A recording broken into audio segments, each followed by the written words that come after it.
everyone, welcome to Cellular Healing TV. I'm Ashley Smith. Today, Dr. Pompa welcomes a special guest with an inspiring story, and her name is Shirley. Robin is here to talk about her incredible journey of how she healed herself from chronic Lyme. Hopefully her story will offer you hope no matter what you're struggling with.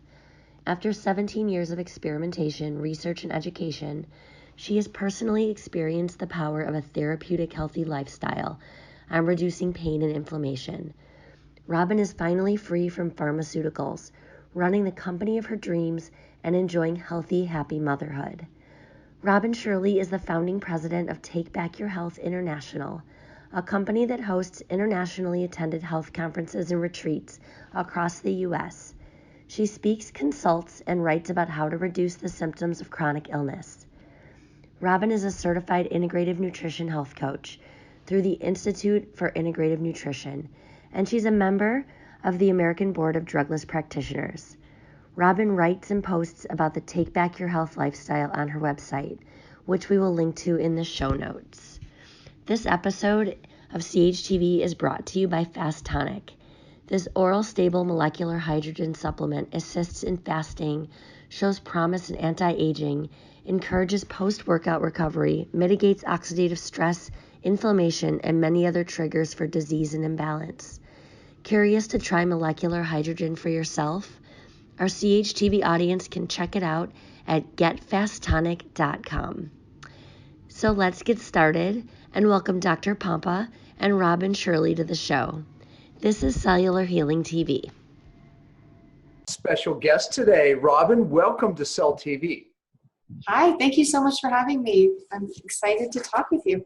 Yeah, well, I can't wait. On this subject of Lyme disease, I think in our area, there's more misunderstandings here than any. And you're going to clear the way today on the show because you have been teaching some seminars, which we're going to find out more about, because for the public, that they can go to this seminar. You know, a lot of people with Lyme and chronic illnesses, they find they can't afford to coach, right, or to get the doctor that they need, but yet they're very sick. I think you've opened the way for many people, you know, with Lyme disease to get some answers. And you have a lot of great doctors that speak at your conferences. So we're going to be able to hear more about that. But let's start with your story, Robin. You know, I mean, you didn't choose this, it chose you, just like me, right? Yeah. So tell them your story. I mean, it was Lyme and other diseases that really Lyme led to, which I want to talk a lot about. So I think starting here would be a great place.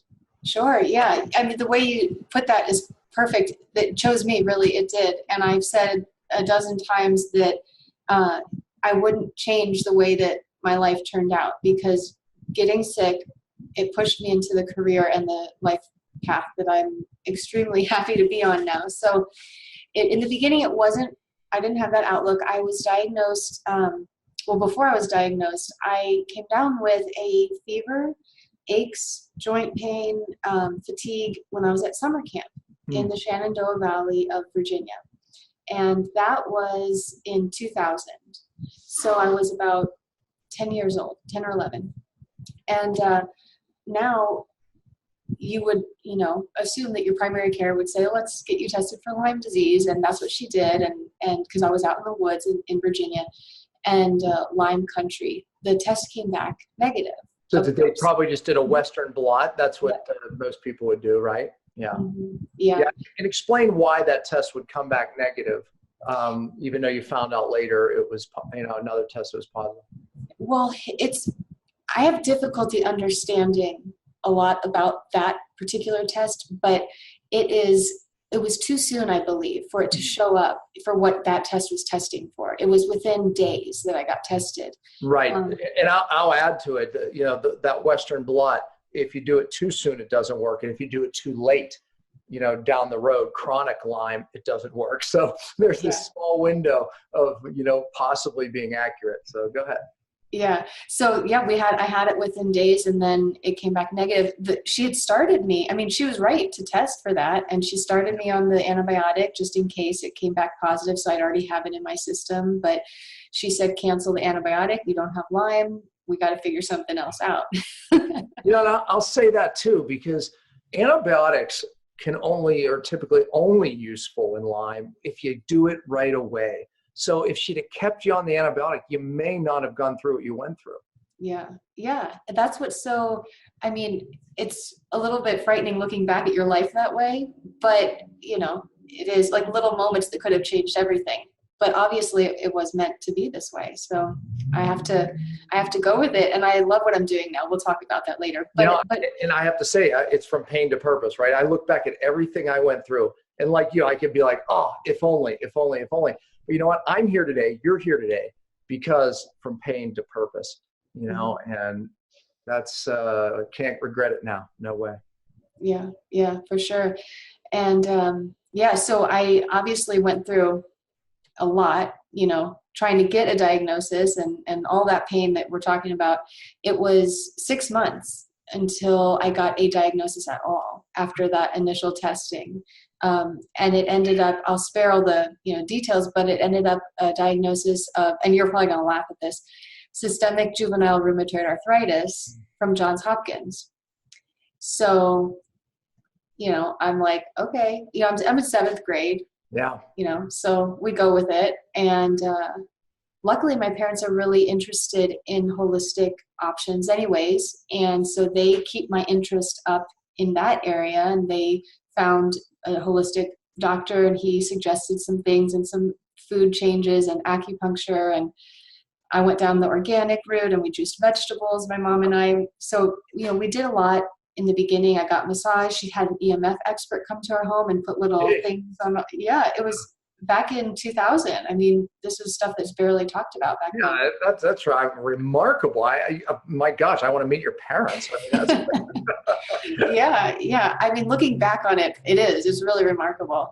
And I'm so thankful because they kept that hope alive in me that there might be something else. Yeah. And so the real thing that got me frustrated with the diagnosis and kept me looking for an alternative was that my rheumatologist kept telling me, your immune system, Robin, we don't know why, but your immune system is wrong and it's attacking cells that it shouldn't be attacking. So autoimmune at this point, right? Mm-hmm. Yeah. So it's a systemic JRA with the autoimmunity. Autoimmune, yeah. Mm-hmm. Yeah. And it's, in my head, I'm thinking, but my biology teacher just told me that your immune system attacks foreign invaders. So why don't you guys check me for every single foreign invader that's out there? I'm not that evolved in my thinking at that age to say that out loud. Yeah. But in my head, I'm starting to ask the question, like, have they really checked to make sure that there's nothing else in there that my immune system could react to that's foreign? So that was really what kept me searching for different answers throughout that whole time. And in high school, I continued with the alternative treatments that my parents supported. And in college, we tried things. It got really difficult being in a sorority, being in clubs, working on a business degree. I just got sucked into college life, and the symptoms got really, really bad. I got to the point where one time I just Googled like diet cure for juvenile rheumatoid arthritis. And when you start Googling cures, like you're really looking for answers. And so I found top 10 or 15 foods to avoid for helping rheumatoid arthritis. And I tried it. I tried it really, really strict for about 2 or 3 weeks. And all my symptoms went away. Yeah. So just taking what foods did you take away? Well, the big ones that I can remember, and I wish I had that website. I wish I had saved it. But it was gluten, obviously, eggs, dairy, soy, corn. All the top allergen foods, basically. Yeah, and then some that that right now I wouldn't necessarily suggest to people. Like there were things like red meat and chocolate and yeasty foods could really bother some people. But all those had to go. And one day, my sister was in town. We were celebrating her birthday, and I said, "Okay, I'm going to have one beer, and I'm going to have these gluten-free chocolate brownies that they had eggs and chocolate, but I'm going to have them anyways. It's just a celebration." The next morning, within hours, the rash came back, and the next morning, the joint pain was back. Wow! So eggs, chocolate, beer is what I had. So I knew that it was one of those three, or all of them. but then of course I had sensitivities to a lot of the other foods too. So I went through, and tested with the introduction. So that was so powerful. I couldn't keep up the elimination diet. And 2 months later, I said, Mom, can I come home and work on my health? Because I know I can figure this out. I know I can get better on my own if I'm given the chance. I just can't do it when I'm distracted at school. So they agreed, and they let me come back home and live with them. And within 6 months, I found Institute for Integrative Nutrition. I went through that program and was all inspired to start doing events and teach cooking classes and retreats. So that was kind of the point where I said, I'm gonna give this a go, and I'm gonna forget about college for a minute and just see what happens. So, I mean, the diet obviously made a difference. What someone didn't tell you back then is, okay, you don't just get well just by avoidance, right? I mean, that takes the symptoms away, but there's more to this. There's something further upstream that's driving leaky gut and you to respond to all these foods. What took you to that next step that, okay, I've got to figure something out here. There's something else causing this. Yeah. Well, what happened is I bounced from, I did the allergy elimination, and I'm telling this because I think some other people might resonate with this. You get on this diet hamster wheel of, you go between, raw vegan, macrobiotics, paleo, Weston A. Price, and back again, or, GAPS diet. And you go through all of them and you're like, one of these has got to cure me. What's going on? Why isn't this helping? And it's because no matter how great you're eating, it doesn't take care of the cause of the inflammation. What my saying is, the perfect diet won't get you well once you hit this point, but you won't get well without the perfect diet. Exactly. Yeah. That's perfect. Yeah. You've got to have the foundation of nutrition. It can relieve so many symptoms and enable you to have the energy and the clear thinking in order to go through with the more intensive protocols, which for me ended up being, I had to get the heavy metals out. I was so scared to take that step because all that you read about it, and I'll tell you my horror story with it, but anyway, so the heavy metals, the, Cowden protocol is what I used, but some kind of therapeutic herbal protocol to address the infections, perhaps a parasite cleanse or multiple cleanses like that. And then also I did a fecal enema transplant, which is not talked about a lot, but I have to say it because... Well, I'm a big believer. I've watched people's autoimmune shut down.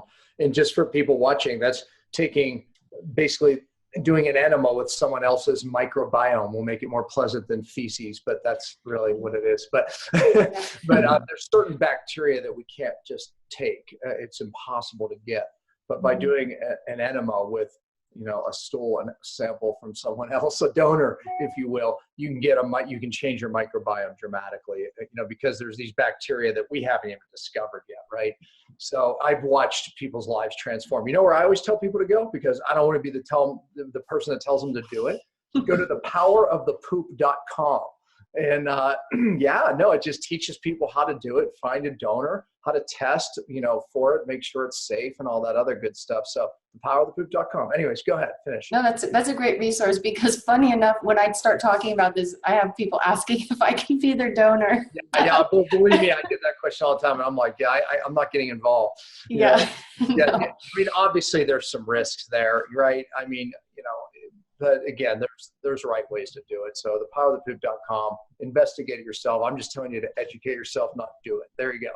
Yeah. That's great. I'll look that up. I didn't know about that website. Hopefully that'll be helpful to some people who ask me about it.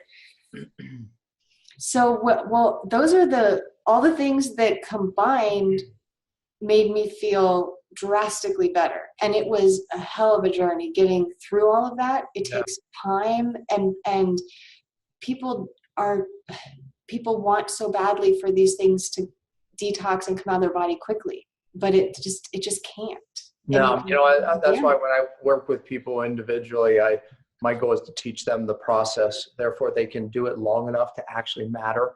Because it's not like with this, you do a 30-day cleanse, 90-day cleanse, whatever it is, it's just not going to work. How did I want to ask this though. So how many fecal microbial transplants did you do and how much did it help? What symptoms did it help? Well, I had done the Cowden protocol already. So the first step for me was really honing in on the nutrition.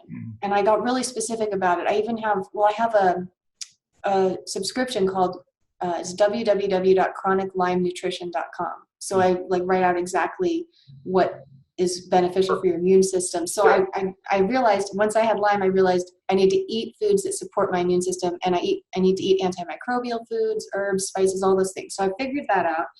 Then I went on to the Cowden protocol, but there are other ones out there, just some kind of natural herbal, really therapeutic, full spectrum. And that got me significant chunk of my symptoms went away. I was real nauseous. I was throwing up the first couple of weeks, so I knew it was cleansing stuff out, and then I just saw it, get better from there. Then I was still having some inflammatory skin, some joint pain. I was still getting headaches. So, and I had a few symptoms of the mercury, and actually lead was really high in my testing. So I moved on to the heavy metal testing. And at the tail end, or the middle part of the heavy metal testing, I did the enema, the microbiome enema. And that, at that point, I was having the severe rash, and I was having unexplained trouble getting back to my normal weight. I think I was retaining fluid, and I was having some, it was puffy and some weight everywhere. My adrenals were still fatigued. With the enema, the rash disappeared within weeks. And I had paused the heavy metal detox. That was the only thing, because I wanted to see what it would do. The rash disappeared within weeks. It was crazy. That's the one significant thing that I noticed. But on top of that, I steadily lost weight from that point on, and didn't have that bloating in my stomach anymore. I had a completely flat stomach after that. And the person that was my donor, that was actually something characteristic of her, was the extremely flat, great digestion, never a problem with weight or anything. So that was probably that unique microbiome. And by the way, that's the thing, right? At least even in mice studies, you could take the feces from obese mice and give it to skinny mice and create weight gain problems, or the vice versa. You can take skinny mice and give them to fat mice and create skinny mice. So, you have to understand that you're taking some, there's a genetic sharing there.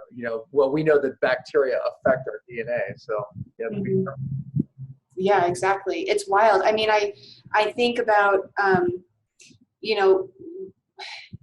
that's what makes it a little scary, is that if you get a donor who might have some kind of thing that you don't know about, and then it can pop up. But anyways, that's a side story. Like you said, there's testing that it's, believe it or not, it is safer than most people think. You just have to get the right donor, right? I mean, exactly. You really do. And, I always say, family members are the best if you have a healthy family member in the same family, because you're sharing a lot of the same microbiome anyway. Exactly. Yeah. And I didn't mean to say it was scary, but it's just, you got to. No, it is. It really is. It's, it's species. Just that alone, right? There's a way to handle it and a way not to do it. So yeah, just go in carefully. But it changed. I think it changed my life. So I'm really glad I did it, and I'm glad I'm sharing about it. And so, yeah. It's a good thing to try. So, okay. So you started, like I said, this protocol. Now, started actually after the Lyme. First of all, let's back up a little bit. What test did you end up doing, if any? Because Lyme testing's tough, right? What test did you do? So we ended up going to a doctor who was somewhat a self-proclaimed Lyme disease expert. He went through and did the Western blot again, and it came back positive. And I believe he would have gone on to different kinds of testing if that hadn't come back, but I was positive. I was positive for Bartonella and Babesia, and he did a clinical run of all my symptoms and said, this is textbook Lyme, Bartonella, Babesia, you have it all. He's the one that introduced me to Cowden and heavy metal. And so I took the results to two other doctors who were self-proclaimed Lyme experts. So I got 3 opinions on that test result with a full clinical workup. And they all came back and said the same thing to me, unbeknownst to what the other one said. And my mom and I felt that was enough for us. So I never went and did DNA connections or I forget the name of the one that you use. It's like Yeah, I mean, there's a few. I mean, spot Lyme. DNA Connections is one. We used to use the iSpot Lyme. Now it's IGenics Spot or Spot IGenics. And then a new one now, Vibrant America is doing one that's really good that my doctor group we're starting to utilize. So, yeah, I mean, the testing has evolved to better and better testing. It has. It's tough. I mean, it's tough to test for. Obviously, it's tough to treat. So, okay, speed up. Then what was next? So you started. How long did you deal with the Lyme? When did you start feeling better? The Lyme went undiagnosed for 11 years. When I was 23. Yeah. So at that point, in that 11 years, you were just, I have, basically autoimmune, arthritis, rheumatoid arthritis. And you were taking medication? No, you weren't. You were just dealing with the diet. No, I had such severe symptoms that I was at my work. So I went home from college and I tried this diet circle, and some things helped and some things didn't, but I was on methotrexate, prednisone, and ibuprofen. And by the way, those are what most people with autoimmune end up on, the methotrexate with, basically steroids and painkillers. That's it, yeah. Right? I mean, that's, typically, but none of it gets rid of the cause. And at best, it deals with some of the symptoms. Okay, so you did that for a period of time. Yeah, so I was and I tried the Orencia and all those too, Enbrel. They weaken your immune system. So all this time, I'm taking immune suppressants. The Lyme is going unchecked. My symptoms are getting worse and worse and worse. I'm at the point where I'm so fatigued and in so much pain that I don't even want to drive to the store because it hurts I'm too tired to turn my body to pull the seatbelt around on me. So I'm like just sitting at home on the couch all the time, and trying desperately to, candida cleanse, parasite cleanse, liver, gallbladder flush, all these things, not going to do a dang thing if you don't get the metals and the Lyme out. So anyways, I wasted a lot of time not knowing that I had Lyme. But when I found out, so I was 23. And then by the time I was 26, I was at a point where I moved out and I moved to LA. So I guess that tells you how significantly I felt much better. I was from a point where I felt housebound to probably 3 or 4 years later, I was on my own living in LA, feeling completely self-sufficient, running a company, everything like that. Yeah, that's significant change. We have found you don't get rid of the chronic Lyme without dealing with the metals. I think it's a classic mistake that people just try to kill the Lyme, but it hides in this weird symbiotic relationship with heavy metals. It really does. And so many of us that deal with these, horrible, unexplainable illnesses, have really come to that conclusion. And you have to deal with heavy metals and Lyme properly. Again, most practitioners out there aren't. So that's the other frustrating point. So, okay, so fast forward. How many years was it? 11 years undiagnosed. Then how long did you end up treating for that you got your life back? How long was that? It was about, so it was 23, the diagnosis, about 26, so 3 years until I felt self-sufficient. Yeah, 3 to maybe 4. And then that would put me at 27. I spent 4 years out in LA when I'm 30. So I moved out there when I was 26. I moved back last month. So 4 years in LA, I moved back. The 4 years that I was in LA, I was on cloud 9. I felt so great. Then I got pregnant. Which, by the way, is more lead comes out of the bones during pregnancy. And in pregnancy itself is a great physical stress. So you have two new stressors, which we know that autoimmune triggers after many pregnancies because of those reasons. So, okay, you get pregnant, then what? Yeah, so I was doing great all through the pregnancy. I was real good about what I was eating. I was sleeping great because I knew that sleeping was really important for my particular symptoms, and my body needed that. And I was I wasn't on any painkillers or any prescriptions at that point. And I consulted with a few doctors. I talked to Dr. Cowden. I asked him, what should I do? Should I get back on the protocol, this or that? And I knew I couldn't do the heavy metal chelation. I had to stop that, because you could do that for years and still be getting stuff out. And I still want to continue once I stop nursing. But so I had to stop. I couldn't do Cowden. I couldn't do any more rounds of the chelation that I was doing. I was doing really, really low dose, frequent dose. And I slowly started to lose sleep towards the end of the pregnancy. And then when the baby comes, boom, I'm not sleeping. And I'm not feeding myself well. I'm eating whatever's there. I'm starving, because you think you're hungry during pregnancy, then you start nursing and you're the exclusive provider of food for this baby that's growing so fast. So I'm eating whatever is in front of me.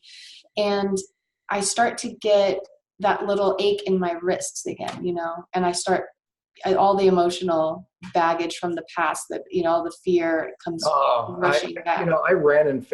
I still fear going back. I always say my biggest fear is never death, or wasn't death. It was going back to the way I was, living life the way it was my greatest fear. Now my greatest fear is going back. If I ever have even a glimpse of a symptom from before, I think, oh my God, I'm going back. Not as much anymore, but for years that was the case. Yeah. It's frightening. It's really frightening. Yeah. So that started happening, and I realized I felt like my hands were tied because I couldn't do much about it. So I'll make sure that I don't go into too much boring detail, but the short story is she's now 1 year old. So let's just say it's been basically 2 years, almost 2 years since I found out I was pregnant. I got clearance from Dr. Cowden to start the Cowden protocol again once she was it was about 6 months old, because he said that also it would be passed through the breast milk and in such small amounts that it would actually be beneficial to her, because a lot of mothers also worry about their children contracting Lyme from them. So I thought, well, that'll be great, because now I can start preventative treating her too. And I got real strict about the food again, and I started figuring out sleep training with her. And so I was getting more sleep through the night. Yeah. It's back to normal now. I'm not feeling that scary twinge of symptoms. But I do know that I'm going to get right back on the heavy metal chelation as soon as I finish nursing. Because the lead, it does. Most lead's stored in the bone. And during pregnancy, it's normal to lose bone. It's just part of it. But yeah. Lead. And again, you add up the stressors, not sleeping, right? Whatever it is, nutritional, just the physical stress of, being pregnant and having babies, that's enough. That's a perfect storm. And it will trigger your autoimmune again. And it even start autoimmune for people, right? So we always look to those stressful times as a trigger, but pregnancy is one of them. And I will mention one other thing, because I hope that I can prevent this for other women with Lyme who are pregnant. The way that Lyme affects the teeth and the gums can really flare up during pregnancy, because we have such a need for calcium. And your body will probably pull a lot from your teeth if you don't have enough in your nutrition source. And that's what it did for me. And I thought, I was really disappointed with myself, because nutrition is my passion. And I was taking prenatal and I was eating the foods with calcium, but I wasn't taking a calcium supplement, and I wasn't watching the Lyme in my mouth. And I started to get cavities. And I started getting that feeling back in my gums, like the Lyme infection was there. It's this particular feeling that I could tell from a long time ago. So that's another reason why I got quickly back onto Cowden, and I started the calcium supplement. I got the cavities filled. I did have to get one tooth pulled, awful. And I just don't want the other woman to go through it. It's hard to prevent if that's, what your body's going to do, but you've got to take the calcium, and you've got to get real careful about getting to the dentist before and have them watch everything and do the protocols. If you are planning to get pregnant, do something in advance to get the infection lower in your body, as low as you can. And I will say this, Robin, in those watch episode 210, where I talk about cavitations and mouth infections, because you're right on what you're saying. We find that people with Lyme, especially with people end up with this becoming more, like you said, you ended up with more cavities, even in gum issues. Well, Lyme is in these cavitations. So oftentimes when we hear that story, we find that there is a cavitation. Well, what is that? That's an infection that's hidden in your bone, in your jaw somewhere. It can happen where root canals are, where wisdom teeth were extracted 25 years ago. Any type of extractions, these cavitations are in there, these infections. The Lyme is in there. And then during these other times, like pregnancy, as your example, the Lyme proliferates, creates a bad microbiome here. And then cavities form, other changes that form in the mouth. So you have to look, we suspect cavitation when we hear that story. So I don't know, have you ever had a cone beam done? Yeah, I did recently, actually. Good. And when I had this last extraction, and it came back negative with no cavitations, which surprised me because I've had 6 adult teeth. Who read it? Did someone that looks at 3D x-rays read it? Because a lot of people, but I need to go, dentists just read it like a plain film, right? Yeah. They don't have the software. I need to go to someone else because I need a second opinion on that. Because I really thought I did. Always, because I have these people, they say, I had a cone beam, right? And then I go, well, did he have the software? He said you can just look at it. I'm like, no, you have to have the special software because otherwise it looks like a plain film and they look at it, they don't know how to read it. And then we send it to one of our dentists and they look at it and go, oh my God, there's 3 cavitations right there. I've seen that happen so many times that I don't even listen to that. Please get a second opinion on that. Yeah, I will. You're kind of meeting me right in the middle of this because the tooth was extracted a month ago. So now I'm going through all this process now, and I'm going to probably ask for some recommendations on someone if you know someone. You know what? The guy who I did the interview with, Dr. Jerry, he's in New York. Yeah, New York, Dr. Jerry Curtelli. You can do a Skype. You can send him his thing, and he'll do a Skype interview with you for a half hour, and he'll review it for you and go over it. So you just have to send him your software or your disc, and then he'll put it on his software. Awesome. Yeah, he's a great resource. He's on my list, so I'll go ahead and make that appointment. Great. Yeah. So here you go. Now, okay, let's fast forward now because I'm from pain to purpose, like my life, right? So I love how you started, these seminars. I want you to tell, how they can find out about the next one, but tell us what goes on at these seminars. They're 2 days, but give us some information because this is how you're giving back, that people can show up and get the information that they need. I hope to speak at one of these seminars. Yeah, we're going to make that happen. I started in Virginia in 2011, so this was before I even got the proper Lyme diagnosis. I was at home. I was learning from all these great people online. I mean, Donna Gates, Marianne Williamson, they were like people that I latched onto every day to keep me inspired. And I said, I need to bring these people to my community for like the conference event so that my family and friends can be inspired too. Because they're not just going to listen to what I'm saying. I want them to experience it. Yeah. And so I just decided, I wanted to do it, and I did it. It was really weird to my parents and my family, but they just went with it. And I started. I have to add that one thing. I always say 3%ers. These are the people that get well, right? They just decide things and they do it. They hear a lot of reasons why they shouldn't do it and and they just make a decision, they do it. You made that decision, you're going to get well, and you did it. You made a decision that you're going to change the world and bring people this information, and you did it. Yeah. So anyways, thank you for that. Go ahead. Yeah, no, that's fine. But if I can add one thing to that, though, that I think is really important for healing, I think that it takes that kind of ability to make decisions in that way and cut out the clutter in order to heal. The people that I have spoken to who are having a hard time healing are those who cannot make the decision that they're going to heal. They can't let go of the identity of being sick, and they aren't able to change their thought patterns. Yeah. And it's a really hard thing to do. It's really hard. But you have to, I just made a decision. I'm not going to, it's a little bit of the self-talk thing. It's so hard to let go of the negative self-talk, but I don't do it anymore. When I catch myself, I I tell myself the opposite. Yeah. I reword it into something positive. Anyways, I think that's really, really important to be able to work with your brain and change the way you think about things and just make decisions that this is how I want it to be. So you start thinking that that's how it is already. And Absolutely. Yeah. I mean, you said it. You have to shake the identity of where you are and see yourself, speak yourself in a different place. And it sounds hokey, but it's really not. Your thoughts direct your cells. It directs the proteins that we make. And you become what you think, honestly. It's so true. I teach my kids this, often. And, it's so important, especially when you're sick and challenged. It's vital to change the way you think. I had to do it with my chemical sensitivity. I had to realize that, I'm reacting to these chemicals, that it's actually really good. This is a good thing. My body's getting better. This isn't bad. It's good for me. I mean, I literally had to change the process. And once I did, it rewired the way my body was reacting to these chemicals. So yeah. Awesome. Yeah, it's amazing. Yeah. The mind is a powerful thing. Should not be overlooked. I didn't mention that before, but it was a significant part.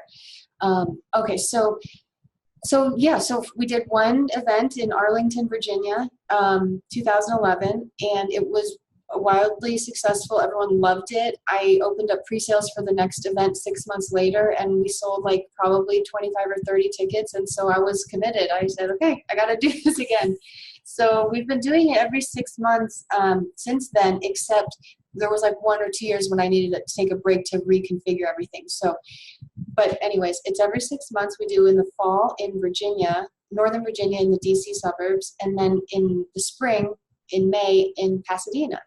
And we've had Rob Wolf, the Food Babe, Donna Gates, Robin O'Brien, Ty Bollinger and his wife Charlene. They've been in the past. They're coming again in 2019. Hopefully you'll be there.